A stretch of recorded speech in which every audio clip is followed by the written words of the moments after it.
Hi, this is Michael O'Leary from By the Book Taxes, back with the second in a series of video blogs on delinquent payroll taxes. Last week, I gave a bit of an overview on delinquent payroll taxes. Today, we're going to go a little more into detail on the collection process that the IRS employs to try and collect these delinquent payroll taxes. Okay. The collection process that the IRS uses to collect delinquent payroll taxes is quite similar to the process that they use to collect delinquent federal income taxes from individual taxpayers. The one difference, which is a significant difference, is that in addition to just being able to collect the taxes from the business, the IRS may also go after what they define as responsible parties who are in significant positions, to go after them personally for the failure to pay tax.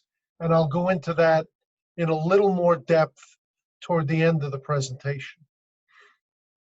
Okay, so here's how the collection process works. Businesses are supposed to withhold federal income tax as well as Social Security and Medicare tax, that's called FICA, from employees each paycheck. And then once a quarter, they're supposed to file a payroll tax return, Form 941, quarterly, and then submit the withheld taxes to the IRS.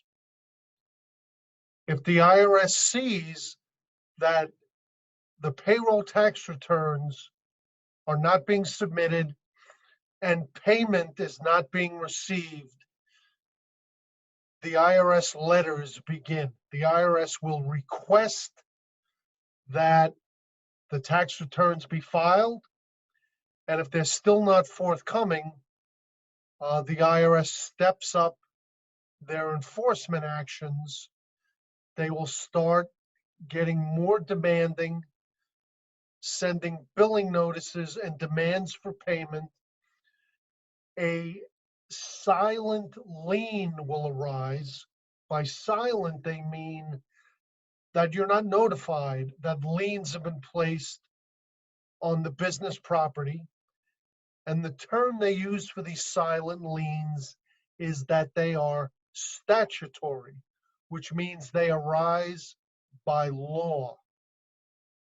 The next thing that happens, if there is still no response from the business, the IRS will file what's called a notice of federal tax lien if the balance owed is greater than $10,000.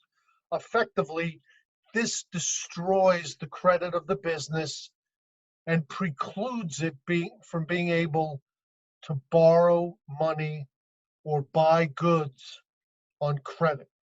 Eventually, a final notice is sent out, which allows the business to appeal and basically says you have 30 days. And if you don't respond, the IRS is going to levy the business, which means they will clear out the business's bank account and also attach the business's accounts receivable that they're expecting to get paid by their clients or vendors. Okay, here's what I was speaking about before when I was talking about the IRS being able to go after people that they consider to be responsible persons. This part of the law is in Internal Revenue Code section 6672, and it enables the IRS to recover the Social Security, Medicare, and federal income tax withheld by the business from the employees that is not forwarded to the IRS.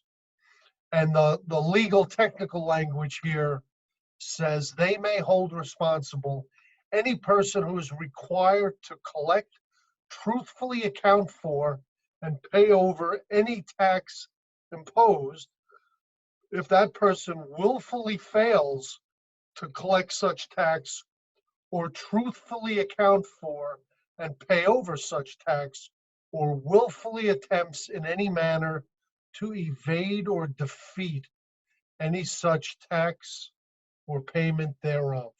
In other words, they can go after people individually, not just the business.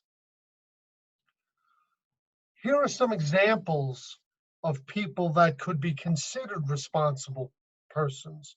Obviously, the business owners, their partners, senior management like a financial officer, and maybe even the outside accounting firm, if they are aware of any embezzlement or non-payment of these withholding taxes. So how do you define who a responsible person is? Here's a couple of bullet points that describe it.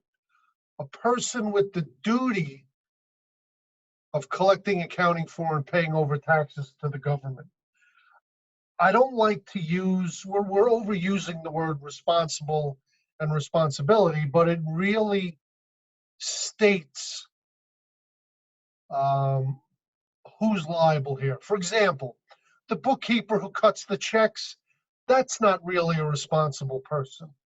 You would really have to be the person who authorizes the payroll, signs the checks.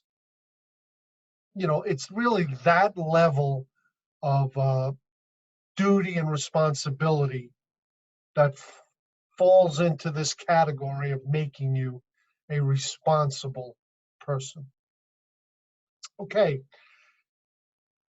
here's some indicators of responsibility. The type of rank, status, and authority.